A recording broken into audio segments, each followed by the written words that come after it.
झारखंड विधानसभा में पारित राज्य विश्वविद्यालय विधेयक 2025 को लेकर सियासी और छात्र संगठनों में विरोध तेज हो गया है। इसी कड़ी में आज अखिल भारतीय विद्यार्थी परिषद ने राजधानी रांची में अल्बर्ट एक्का चौक पर मुख्यमंत्री का पुतला दहन कर जोरदार विरोध प्रदर्शन किया। छात्र हाथों में तख्तियां और बैनर लेकर नारेबाजी करते नजर आए।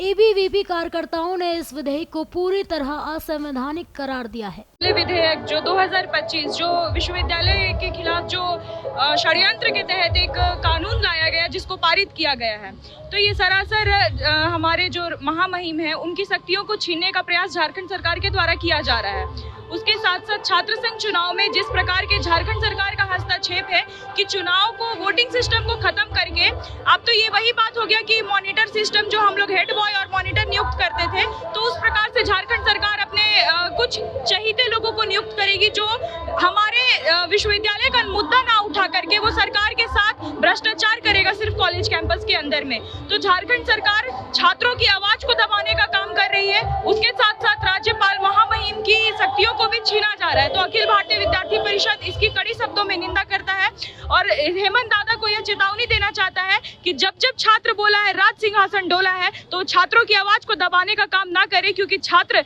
सड़क से लेकर के सदन तक आंदोलन कर सकते हैं। दिशादित्य केंद्रीय कार्य समिति सदस्य, अखिल भारतीय विद्यार्थी परिषद। सबसे पहले तो हम बताएं कि हम खुद छात्र संघ सचिव रह चुके हैं। रामलखन सिंह यादव कॉलेज में लगातार 2 बार छात्र संघ का चुनाव लड़ा और 2019 से आज 2025 ये तो सबसे बड़ी गलती सरकार की कि इतना लंबा टर्म तक लगातार सभी छात्र संगठन अखिल भारतीय विद्यार्थी परिषद लगातार आवाज उठाई कि छात्र संघ चुनाव कराया जाए। आज छात्रों का दबाव में आकर के जो विश्वविद्यालय विधेयक 2025 को पारित किया गया, जिसमें राज्यपाल को एक कठपुतली बना दिया गया सरकार के द्वारा कि राज्यपाल ही नियुक्त करती थी। छात्रों के साथ साथ शिक्षकों का भी जो संगठन है उसको भी बंद कर पूरी तरह से काबू में करने का तंत्र को अपने ओर लेने का काम कर रही है सरकार। आप पूछें कि क्या प्रभाव पड़ेगा जब भी छोटा मुद्दा हो या बड़ा मुद्दा हो, कैंपस में हम लोग कोई भी विभिन्न छात्र संगठन विद्यार्थी परिषद के कार्यकर्ता हमेशा विश्वविद्यालय कैंपस में, महाविद्यालय कैंपस में मिलते हैं। छोटा से बड़ा कोई भी मुद्दा जब छात्रों के साथ होता है तो सबसे पहले टीचर, प्रिंसिपल से पहले वो छात्र नेता के पास जाते हैं। उनको पता रहता है कि हम लोग इनको वोट दे करके जिता है तो ये हम लोग को सुनेंगे और उनका अधिकार भी है, क्योंकि वो जो कैंपस में वोटिंग सिस्टम होता था तो हम लोग को लगता था कि भाई बच्चा हमको वोट दे करके जिताया है, बच्चा मेरे लिए मेहनत किया तो मेरा हक बनता है उनके साथ लड़ो। और किसी भी छात्रों के साथ जो सिस्टम का विरोध करने के लिए छात्र नेता तैयार होते थे। आज जो विधेयक लागू किया जा रहा है उसमें क्या होगा कि मुख्यमंत्री महोदय अपने 4 लोगों को भेज देंगे।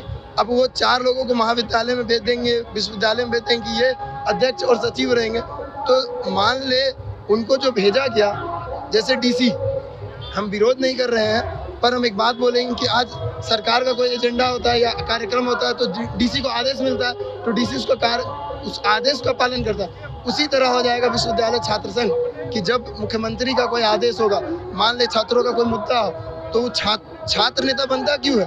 छात्रों का आवाज उठाने के लिए, ना कि सिस्टम का सपोर्ट करने के लिए। सिस्टम का सपोर्ट तो मुख्यमंत्री का सपोर्ट राज्यपाल भी कर देते हैं, अपने क्या बोलते हैं विश्वविद्यालय के सभी पदाधिकारी कर लेते हैं, क्योंकि वो सरकारी नौकरी करे।